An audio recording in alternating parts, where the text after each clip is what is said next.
Hey guys, मैं हूं आयुष और आप देख रहे हैं मूवीस्ट। आज मैं 2019 की हॉरर थ्रिलर फिल्म अस को एक्सप्लेन करने वाला हूं। इस फिल्म को जॉर्डन पील ने डायरेक्ट किया था और इस फिल्म को 6.8 आउट ऑफ 10 की IMDb रेटिंग मिली थी। इस फिल्म में विल्सन फैमिली अपने एक पुराने घर में वेकेशन मनाने आती है, जहां पर उन पर लाल कपड़े पहने कुछ लोग हमला कर देते हैं और जब विल्सन फैमिली उन हमलावरों को पास से देखती है तब उनको पता चलता है कि वो लोग बिल्कुल उनके जैसे ही दिखते हैं। तो अगर आपको इस फिल्म की पूरी कहानी जाननी है तो इस वीडियो को पूरा जरूर देखिएगा।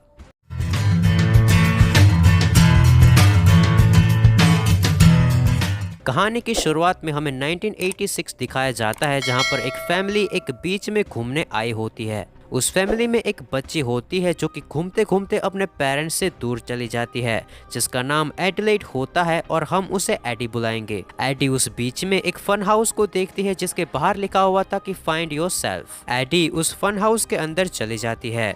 अंदर जाने के बाद उसे ऐसा लगता है कि उसके साथ कोई परछाई है जो कि बिल्कुल उसके जैसी है। वहाँ पर चारों तरफ मिरर्स लगे हुए होते हैं, इसलिए उसे लगता है कि शायद मुझे मेरी ही रिफ्लेक्शन दिख रही है। लेकिन जब वो वहाँ पर थोड़ी देर और रुकती है तो उसे वहाँ पर एक और लड़की दिखती है जो कि बिल्कुल उसी के जैसे दिख रही थी। और जब एडी उसे देखती है तो वो बहुत डर जाती है और वहाँ से भाग जाती है। जिसके बाद हमें सीधा प्रेजेंट का सीन दिखाया जाता है। जब एडी बड़ी हो गई थी, वो मैरिड थी और उसके 2 बच्चे भी थे, लेकिन अभी भी वो उस घटना को भुला नहीं पाई थी। वो अपनी फैमिली के साथ उसी घर और जगह पर आई हुई होती है जहां पर एडी के साथ वो हादसा हुआ था। इसलिए जब एडी का हस्बैंड गेब उसे उस बीच में जाने को कहता है तो एडी साफ मना कर देती है, लेकिन गेब नहीं मानता और कहता है कि हम वहां जाएंगे, मैं भी देखना चाहता हूं कि तुमने आखिर क्या देखा था। जिसके बाद वो चारों कार लेके उस बीच में जाने के लिए निकल जाते हैं, मतलब एडी, गेब और उनके दोनों बच्चे एम्ब्रिया और प्लूटो। जब वो वहां पर पहुंचते हैं तो देखते हैं कि किसी ने वहां पर एक बूढ़े आदमी को मार दिया था। जिसके बाद वो लोग वहां पर उनके फ्रेंड्स डायला और जॉश टायलर से मिलते हैं, जिनकी 2 बेटियां भी होती है, लिंडसी और बेका। उन दोनों फैमिलीज के बच्चे दूर समुद्र के पास खेल रहे होते हैं और उनके पेरेंट्स छांव में बैठकर बातें कर रहे होते हैं। और जब एडी डायला से बातें कर रही होती है तो उसका बेटा उस तरफ चला जाता है जहाँ पर एडी के साथ वो हादसा हुआ था। प्लूटो वहां पर जा ही रहा था कि उसे वहां पर एक आदमी दिखता है जो कि दूसरी तरफ मुंह करके खड़ा था। वो आदमी अपने हाथ फैलाकर खड़ा था और उसके हाथ से खून टपक रहा था।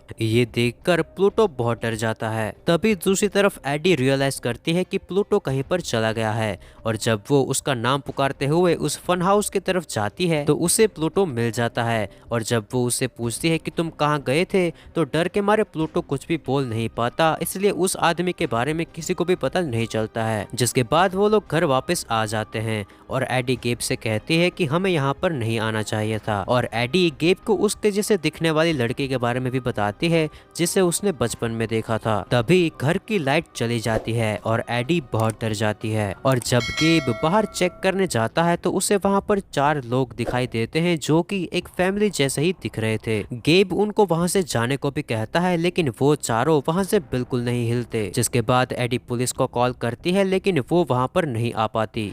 लेकिन उसके बाद वो चारों घर में घुसने की भी कोशिश करते हैं और कामयाब भी हो जाते हैं। वो घर में घुस जाते हैं और जब हम वहां पर उनको करीब से देखते हैं तब हमें पता चलता है कि वो बिल्कुल एडी, गेब, प्लूटो और उम्ब्रिया की फोटोकॉपी थे और उन चारों ने रेड जंपसूट पहना था। जिसके बाद वो लोग एक जगह पर बैठ जाते हैं और दूसरी फैमिली में सिर्फ एडी जैसी दिखने वाली ही बात कर सकती थी। वो लोग बिल्कुल उनके क्लोन के जैसे ही लग रहे थे। जिसके बाद वो क्लोन एडी रियल एडी से रोते रोते कहती है कि हम दोनों की जिंदगी जुड़ी हुई है, तुमने आज तक जो भी किया है वो मैंने भी किया है। जब तुमने गेब से शादी की तो मुझे भी अपनी दुनिया में उसी से शादी करनी पड़ी, इसके बावजूद कि वो मुझे पसंद नहीं था। ये सुनकर एडी हैरान हो जाती है और समझ जाती है कि ये वही लड़की है जिसे उसने उस दिन उस फन हाउस में देखा था। जिसके बाद एडी उससे पूछती है कि तुम आखिर यहाँ पर क्यों आई हो। तो वो क्लोन एडी कहती है कि मैं तुम्हें यहाँ पर मारने आई हूँ, क्योंकि मैं और तुम्हारे जैसे नहीं जी सकती,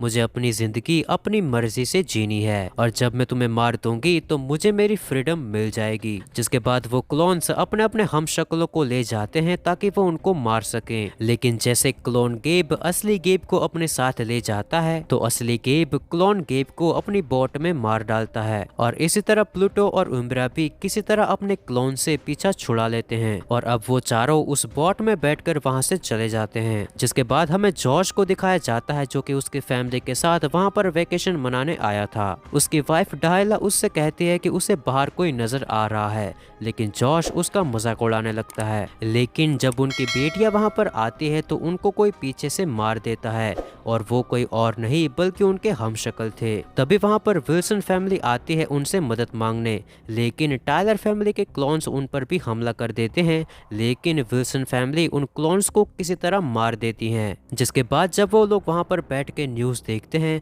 तब उनको पता चलता है कि सिर्फ उनके ही साथ नहीं बल्कि पूरे शहर के साथ ऐसा हो रहा है। मतलब पूरे शहर के क्लोन्स कहीं से आ गए हैं और वो क्लोन्स अपने ओरिजिनल कॉपी को मार देते हैं और उसके बाद एक दूसरे का हाथ पकड़कर एक ह्यूमन चेन बना रहे हैं। ये देखने के बाद विल्सन फैमिली वहां से मैक्सिको जाने का फैसला करती है। वो लोग वहां से जॉर्ज की गाड़ी ले जाने लगते हैं, लेकिन जब एडी अंदर गाड़ी की चाबी लेने जाती है तो एडी देखती है कि डायला की क्लोन अभी मरी नहीं थी और वो एडी पर हमला कर देती है।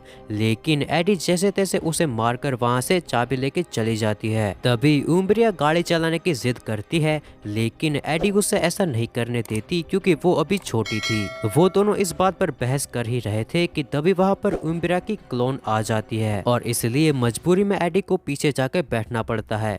क्लोन उम्ब्रिया उन पर अटैक भी करती है, लेकिन असली उम्ब्रिया उसे गाड़ी की मदद से झाड़ियों में फेंक देती है और जब एडी वहां पर देखने जाती है तो वो देखती है कि उसका गला एक डाली में अटक गया था और क्लोन उम्ब्रिया धीरे धीरे अपना दम घोट देती है और मर जाती है। जिसके बाद वो लोग वहां से मैक्सिको के लिए निकल जाते हैं। जब वो सुबह शहर में पहुंचते हैं तो वो देखते हैं कि क्लोन्स ने ऑलरेडी कई सारे शहर के लोगों को मार दिया था। जब वो अपनी कार से आगे बढ़ते हैं तो वो उनके सामने एक जलती हुई कार को देखते हैं जिसने रास्ता ब्लॉक कर दिया था। तभी प्लूटो को रियलाइज होता है कि ये उसके क्लोन की एक चाल है, इसलिए वो सबको गाड़ी से उतरने को कहता है और प्लूटो सही भी था। क्लोन प्लूटो ने गैसोलीन की धार उनकी गाड़ी के नीचे डाल दी थी ताकि वो उनकी गाड़ी को ब्लास्ट करके उनको मार सके। लेकिन इसके पहले कि क्लोन प्लूटो उनकी कार को जलाए, असली प्लूटो पीछे की तरफ चलने लगता है और वो क्लोन प्लूटो भी उसको कॉपी करने लगता है क्योंकि आखिर वो था तो प्लूटो का क्लोन ही और उस क्लोन प्लूटो के पीछे जलती हुई कार थी।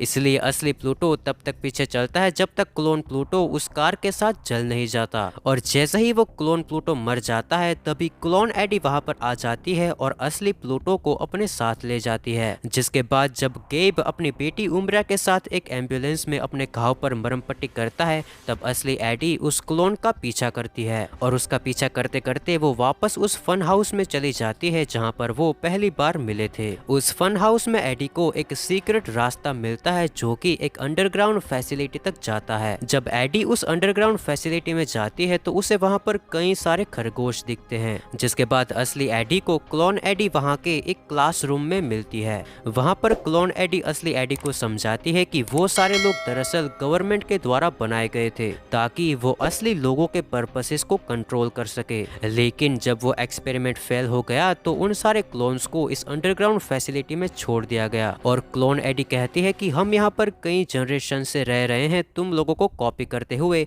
और इन खरगोशों से अपना पेट भरते हुए। लेकिन जब उन लोगों को पता चला कि क्लोन एडी बाकी सब लोगों से अलग है तो उसने बाकी सब लोगों को इकट्ठा किया और वहां से भागने और उनके ओरिजिनल कॉपीज को मारने का प्लान बनाया। जिसके बाद क्लोन और असली एडी बैले की स्टाइल में लड़ने लगते हैं जहां पर क्लोन एडी असली एडी के हर वार को बचा रही थी क्योंकि वो पहले से जानती थी कि असली एडी क्या करने वाली है। लेकिन उसके बाद असली एडी क्लोन एडी को उसको मारने का मौका देती है तो उससे पहले असली एडी क्लोन एडी के गले में एक फायर प्लेस पोकर घुसा देती है और उसके बाद वो उसका गला तोड़कर उसे मार डालती है। जिसके बाद असली एडी प्लूटो को वहां के एक लॉकर में ढूंढती है और प्लूटो वहां से एक रैबिट को भी अपने साथ ले जाता है। जिसके बाद जब एडी एम्बुलेंस को अपने परिवार के साथ ड्राइव कर रही होती है तो वो अचानक उस रात को याद करती है जब वो क्लोन एडी से पहली बार उस फन हाउस में मिली थी। जिसके बाद हमें फ्लैशबैक के सीन्स दिखाए जाते हैं जिसमें हम देखते हैं कि उस क्लोन एडी ने असली एडी का गला घोट दिया था